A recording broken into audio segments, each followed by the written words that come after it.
वोके भी देखो मैंने आपको भेजी है, सारी वोके आप चेक कर लें।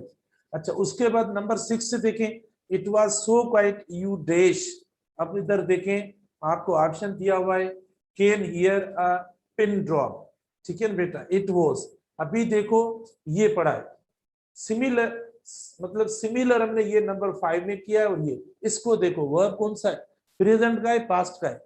और आगे इन्होंने भी वर्ब का पूछा है, वर्ब इन्होंने प्रेजेंट का रख लिया है, बेस फॉर्म रख लिया है। हमसे पूछता है हम कौन सा वर्ब इस्तेमाल करें।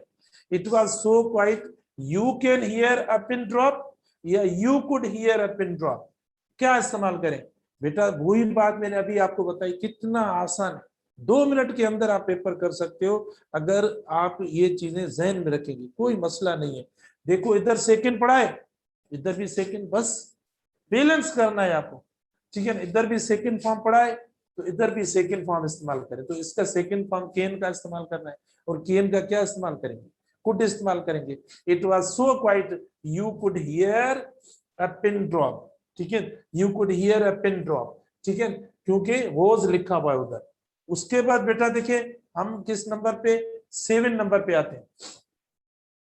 सेंटेंस नंबर हमारा 7, if you dash start at once you can reach by 6 o'clock। देखो कितना, देखो इन्होंने इधर जो है वो तकरीबन एक ही पैटर्न पे दिए, कंडीशनल और टेंस को जो है वो फोकस किया है। ठीक है ना बेटा, कंडीशनल और टेंस को फोकस किया है इधर। तो लिखा हुआ है if you dash start at once you can reach. अभी देखो इन्होंने कैन को इस्तेमाल कर लिया है। ठीक है ना, अभी इन्होंने कैन को इस्तेमाल कर लिया है, तो अब वर्ब को इन्होंने छोड़ा है। तो इसका मकसद ये हुआ कि टेंसेस जो है, हमें 2 टाइप्स के टेंसेस मिले हैं सिलेबस के अंदर, प्रेजेंट टेंसेस और पास्ट टेंसेस। प्रेजेंट टेंसेस और पास्ट टेंसेस को अच्छे नमूने से पढ़ना है, कंडीशनल्स को अच्छे नमूने से पढ़ना है। इनके अंदर कोई प्रॉब्लम नहीं होना चाहिए कि सीक्वेंस ऑफ टेंस या चेंजिंग जो वो किस तरीके से होती है।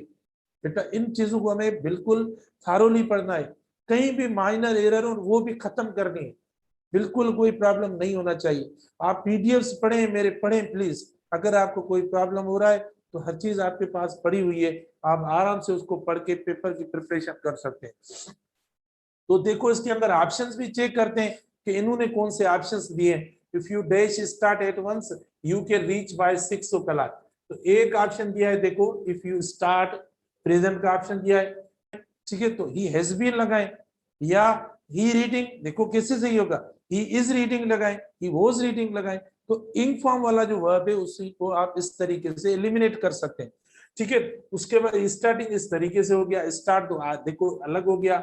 उसके बाद देखो स्टार्ट्स हो गया, वहां शायद यू दिया होता, आप देखें सब्जेक्ट, और हैव स्टार्ट है वो हुआ देखो सब्जेक्ट के हिसाब से। लेकिन हमें इधर ऑप्शन ए का जो वो बताया हुआ है, कौन सा ऑप्शन है, ए ऑप्शन का आपको देख के बताया हुआ है। और ए ऑप्शन का इसीलिए बताया हुआ है, मैंने आपको मैचिंग का बताया था ना, ऊपर वाली स्ट्रक्चर, इधर देखो कैन दिया हुआ है बेटा, प्रेजेंट का फॉर्म दिया हुआ है, कुड नहीं दिया हुआ है। तो उस फॉर्म को देखकर हमें इधर भी प्रेजेंट का फॉर्म इस्तेमाल करना है। ठीक है, बाकी देखो मतलब इररिलेवेंट ऑप्शन है जो दुरुस्त नहीं है। 8 नंबर में आप देखें, 8 नंबर देखें, day sitting down with the pen, sorry day sit down with the pen. मतलब ये ऑप्शन के अंदर अभी देखो वही बात जो मैं आपको बता रहा था कि भाई आप प्रोग्रेसिव टेंस वाला वर्ब सब्जेक्ट के फौरन बाद इस्तेमाल ना करें, बी के वर्ब के अलावा। जब तक बी का वर्ब नहीं है तो आपका गलत हो जाएगा। तो आप देखें, अब भले आप सिटिंग इस्तेमाल करें, sitting down with the pen and the paper I began to make a list okay of the ingredients I needed. Sitting down क्या होगा बेटा, अब सिटिंग डाउन भले इस्तेमाल करें क्योंकि सब्जेक्ट है। तो ये इंग फॉर्म जो होता है, ये जो प्रोग्रेसिव फॉर्म होता है आपका, ये सब्जेक्ट के तौर पर तो आप इस्तेमाल कर सकते हैं, लेकिन इसको आप इस तरीके से इस्तेमाल नहीं कर सकते जो मैंने अभी आपको बताया है। आपने अगर इस तरीके से इस्तेमाल किया तो ये आपका गलत हो जाएगा। फॉर एग्जाम्पल आप बेटा ये इस्तेमाल नहीं करेंगे, किसे, ही, देखो ही सिटिंग डाउन, मैं ये बात आपको बता रहा हूं। अब ये गलत है, ये क्यों गलत है, क्योंकि बी के वर्ब या हेल्पिंग वर्ब के बगैर आपने लिख लिया ही सिटिंग डाउन। तो आपका देखो ये गलत हो गया, एरर हो गई, क्योंकि ही इज सिटिंग डाउन होगा, यू आर सिटिंग डाउन होगा। लेकिन रही बात, देखो आप अगर इसको इस तरीके से इस्तेमाल करते हो सिटिंग डाउन, अब तो सही है, क्योंकि वो अभी मैंने आपको एक्सप्लेन करके बताया कि अगर आप जेरेंड फॉर्म या प्रेजेंट पार्टिसिपल वाला जो फॉर्म होता है वो अगर at the beginning of a sentence आप इस्तेमाल करते हो ना, तो आप मतलब उसको कर सकते हो, ठीक है, क्योंकि वो सब्जेक्ट या जेरेंड हो जाएगा, तो उसको आप इस्तेमाल कर सकते हैं। लेकिन बीच में आकर बगैर हेल्पिंग वर्ब के आप इस्तेमाल करेंगे तो ये एरर हो जाएगी। तो ये होगा sitting down with the pen and paper, okay, ये आपका दुरुस्त हो जाएगा और आगे सेंटेंस इस तरीके से आप दुरुस्त कर सकते हैं। तो नंबर 8 सेंटेंस में हम आते हैं बेटा। सेंटेंस नंबर 8 आपका देखो, 8 नंबर सेंटेंस है spring is dash, okay, spring is dash, it will be warmer soon, okay, spring is dash, it will be warmer soon. तो ये भी टेंस का है बेटा। देखो जो सेंटेंसेस हमें सैंपल पेपर के अंदर मिले वो सारे पेपर देखो क्या है, सारे बेटा यानी हमारे मतलब टेंसेस से ताल्लुक है। लेकिन अभी जो है वो ये स्प्रिंग इज, बेटा मैंने देखो अभी अभी मैंने आपको पढ़ाया, एक मैंने पढ़ाया इन द वे, दूसरा मैंने पढ़ाया ऑन द वे, ये मैंने प्रीपोजिशन मैंने आपको पढ़ाया अभी, और वही एज इट इज एग्जैक्टली वही सेम देखो इधर पढ़ाया मैंने, कोई सैंपल पेपर नहीं बनाया जो आप जुमले खुद देखें। स्प्रिंग इज देखो इधर लिखा हुआ है डैश, तो बेटा spring is on the way होता है, इसमें क्या होगा option right, spring is on the way होता है, इन द वे नहीं होगा, क्योंकि इन द वे मतलब इंटरप्ट करना, ब्लॉक करना, रोकना, बीच में अगर कोई जा रहा है तो बीच में आप उसको रिकवर डालें, रोकें, ठीक है, मिसाल दरवाजे से आप गुजर रहे हैं, कोई चेयर रख ले, कोई टेबल रख ले, तो वो होगा in the way. On the way मतलब कोई चीज सफर में हो, जैसे कोई जर्नी हो, सफर हो, ठीक है, कोई चीज ऐसे कंटिन्यू हो, तब हम इस्तेमाल करते हैं। मैंने आपको ये प्रीपोजिशंस में पढ़ा है, आप पीडीएफ चेक कर लें, ठीक है, सेम सेम, और देखो ये सेम सेम बिल्कुल मतलब आया है। तो इस तरीके से आप देखो कितनी आसान स्ट्रक्चर्स जो वो हमें मिली है। तो आपकी प्रैक्टिस आपको करनी है, पढ़ना है, पीडीएफ चेक करने, ठीक है, आपको खुद सारी चीजें मिल जाएंगी। तो spring is on the way, in the way, देखो इसके अंदर दो ऑप्शन क्लोज दिए हुए, बस ऑप्शन तो 4 दिए हुए बेटा, दो ऑप्शन बेहतरीन मतलब ये क्लोज है आपस में, एक इन द वे और दूसरा ऑन द वे। अच्छा उसके बाद हम आते हैं नेक्स्ट पे, give me 3 minutes and oil, ठीक है, तो ऑप्शन हम देखते हैं, give me 3 minutes and oil, देखो इसके अंदर ऑप्शंस कौन से दिए हुए, oil return you call, okay, oil देखो वो हम कॉमनली इस्तेमाल करते हैं, कॉल बैक वाला जो इस्तेमाल करते हैं, ठीक है, वही है रिटर्न यू कॉल बेटा देखें, और इसमें देखो कॉल यू इन बैक इस्तेमाल करते हैं। अच्छा बी ऑप्शन हुआ, गेट बैक टू यू, मतलब देखें ये आपका सी ऑप्शन हुआ, और डी ऑप्शन देखें बी फोन यू, अब बी फोन का तो इधर देखो कोई ऑप्शन ही नहीं बन रहा। अच्छा उसके बाद देखें तो get back you call you back, बेटा ये फ्रेजल वर्ब के तौर पर या प्रीपोजिशन के तौर पर इस्तेमाल किया है, यानी गेट बैक टू यू या कॉल यू बैक, ये सेम इस्तेमाल होता है, सेम मीनिंग है, कॉल यू बैक या गेट बैक टू यू, तो इस सेंस में हम इस्तेमाल करते हैं। प्रीपोजिशन का क्वेश्चन है बेटा, देखो हर ऑप्शन में प्रीपोजिशन है, इन इस्तेमाल किया हुआ है, बैक प्रीपोजिशन है तो इस्तेमाल करेंगे। अच्छा उसके बाद नेक्स्ट हमारा सेंटेंस है, सेंटेंस नंबर नेक्स्ट कौन सा है, सेंटेंस नंबर नेक्स्ट है 11 है, I advised her dash drink it, I advised her dash drink it, बेटा एक होता है I advised her don't drink और नॉट टू ड्रिंक, देखो एक होता है डोंट ड्रिंक, तो डोंट हम तब इस्तेमाल करते हैं इंपरेटिव सेंटेंस है, ये इंपरेटिव सेंटेंस है, आप देखें बेटा मैंने इंपरेटिव सेंटेंस आपको पढ़ाया है, ये इंपरेटिव सेंटेंस है। तो इंपरेटिव सेंटेंस के अंदर जब हम नेगेटिव करते हैं तो देखो हम डोंट से नेगेटिव करते हैं और शुरू में इस्तेमाल करते हैं, बेटा शुरू में हम इस्तेमाल करते हैं, ठीक है, don't, don't waste your time, ठीक है, या हम इस्तेमाल करते हैं डोंट टेक बैड थिंग्स, देखो मतलब डोंट हम शुरू में इस्तेमाल करते हैं नेगेटिव के लिए, लेकिन बीच में अगर कोई आ जाता है तो हम देखो नॉट इस्तेमाल करते हैं, तो क्या इस्तेमाल करते हैं हम डोंट इस्तेमाल नहीं करते, क्योंकि फिर ये प्रेजेंट का अकेला टेंस नहीं रहता, ये पूरा क्लास हो जाता है, I advised her, okay, don't drink it या नॉट टू ड्रिंक इट, देखो फिर ये क्लास हो जाता है, तो शुरू में आता है तो हम उस तरीके से इस्तेमाल करते हैं।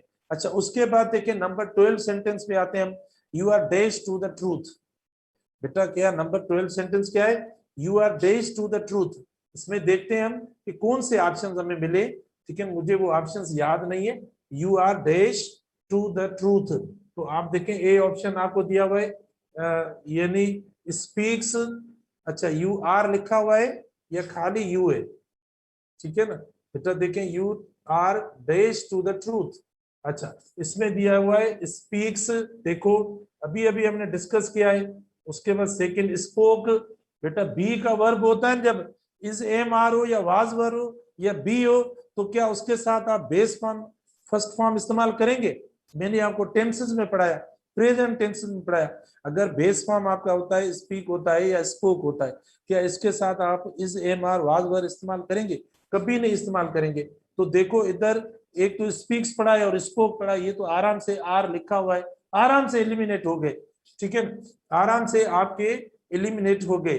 अच्छा उसके बाद यानी सी ऑप्शन आप देखें स्पीकिंग लिखा हुआ है, और डी ऑप्शन हम देखते हैं क्या लिखा हुआ है, स्पीक लिखा हुआ है। तो आराम देखो इज एम आर लिखा हुआ है आर, अभी मैंने बेटा बताया आपको सिटिंग वाले एग्जाम्पल में, तो देखो ये सी ऑप्शन आपका दुरुस्त आ रहा है, ठीक है। इसमें बिल्कुल आसान से आपने टेस्ट ये कर ली होगी, इंशाल्लाह इसमें आपको कोई प्रॉब्लम नहीं हुआ होगा, क्योंकि आसान है और ये सारी चीजें हमने पढ़ी भी हैं।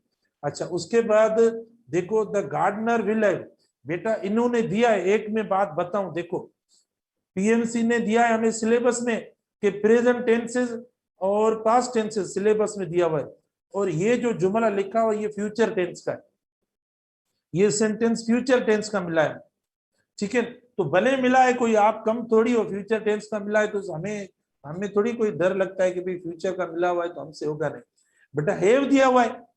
आपको एक चीज जहन में होनी चाहिए कि हैव, हैज और हैड ये जब भी आए हेल्पिंग वर्ब के तौर पर, तो प्लस इनके साथ वर्ब कौन सा ऐड करेंगे, इनके साथ वर्ब कौन सा ऐड करेंगे, वो जो अभी हमने बी वाली बात की आपसे। तो बेटा अगर ये हेल्पिंग वर्ब के तौर पर आए, देखो ना हेल्पिंग वर्ब विल हैव अभी हमसे वर्ब मांग रहा है, मेन वर्ब मांग रहा है, तो मेन वर्ब मांग रहा है तो हम कौन सा वर्ब इधर इस्तेमाल करें, फर्स्ट फॉर्म इस्तेमाल करेंगे हैव।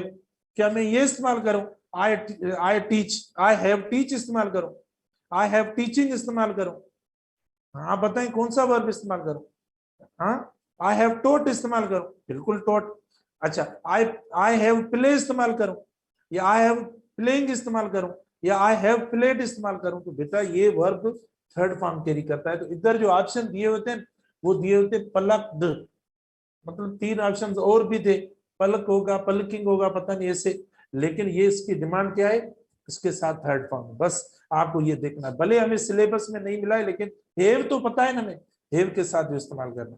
अच्छा उसके बाद यानी नेक्स्ट सेंटेंस है the slaughter of animals for their fur dash caused controversy, ठीक है ना।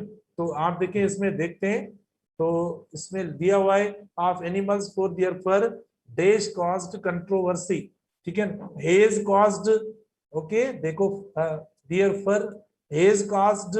अच्छा उसके बाद यानी ये हैव दिया हुआ है, सब्जेक्ट वर्ब एग्रीमेंट का क्वेश्चन है बेटा, ये सब्जेक्ट वर्ब एग्रीमेंट का क्वेश्चन है। अच्छा उसके बाद नेक्स्ट देखें हेड कॉज्ड, सॉरी हुआ।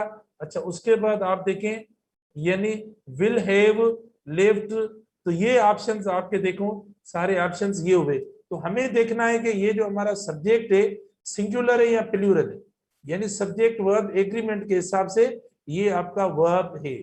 तो आप देखें दिया हुआ है बेटा।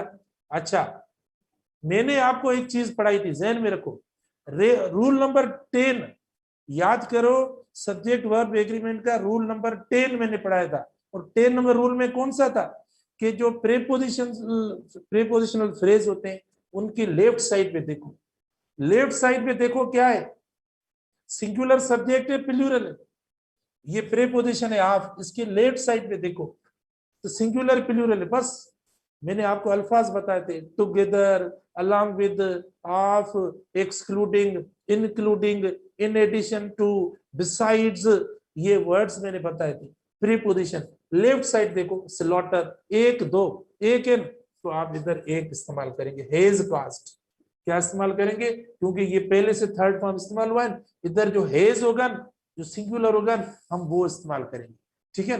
तो बेटा इस तरीके से हम जो है वो डिस्कस करेंगे। अब इंशाल्लाह बाकी जो क्वेश्चन है हम 30 तक क्वेश्चन है हम बाद में डिस्कस करेंगे इंशाल्लाह। और आप मैंने ये PDF में भी टेस्ट भेज दिए, ठीक है। Thank you, Allah Hafiz.